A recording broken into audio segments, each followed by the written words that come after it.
In this video, we'll demonstrate the process of mounting a SolarEdge 3-phase inverter. When installing the SolarEdge 3-phase inverter with Synergy technology, you are installing a primary unit and two secondary units, each spaced 1.2 inches apart from each other. To begin, locate the spot on the wall you would like to mount the Synergy unit to, and use the supplied level to mark holes for the mounting brackets. Drill 2 holes for each bracket and insert wall anchors. Next, place the brackets against the wall and loosely insert the supplied screws in order to verify correct bracket position. Place the level underneath the brackets. Once properly leveled, tighten the screws.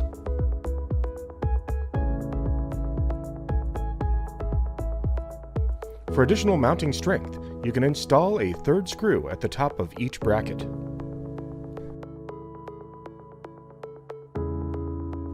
If installing multiple inverters, ensure they are properly spaced. There needs to be 16 inches above and below for proper heat dissipation, and 6 inches on either side. It's time to mount the primary unit. Lift the primary unit from the side and align the 2 indentations in the enclosure with the 2 triangular mounting tabs of the bracket and lower the unit until it rests on the bracket evenly. Once mounted, insert the supplied screws through the right side of the heatsink and into the bracket. Tighten the screws with a torque of 4.0 Newton meters or 2.9 foot-pounds. Now install the secondary units. Lift the secondary unit from the sides and hold it at the top and bottom of the unit to lift into place. Align the 2 indentations in the enclosure with the 2 triangular mounting tabs of the bracket and lower the unit until it rests on the bracket evenly. Once mounted, insert the supplied screw through the outer side of the heatsink and into the bracket. Tighten the screws with a torque of 4.0 Newton meters or 2.9 foot-pounds. Now secure the connection unit to the wall using the proper hardware.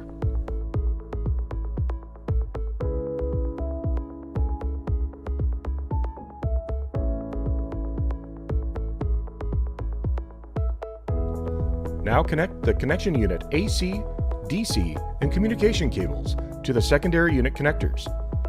When connecting the AC cable, be sure to put a loop in the cable to prevent unnecessary pressure on the connector. To connect, line up the arrows on the AC cable connector with the white dots on the secondary unit's connector. Then rotate the cable clockwise to fasten it. Once the AC cables are connected, use the supplied locking ring to secure it.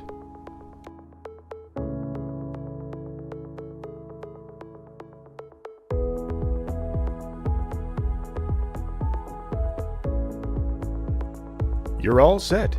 The inverter has been properly mounted. You can repeat this process for each additional inverter on site. Thank you for joining us in the SolarEdge Learning Lab.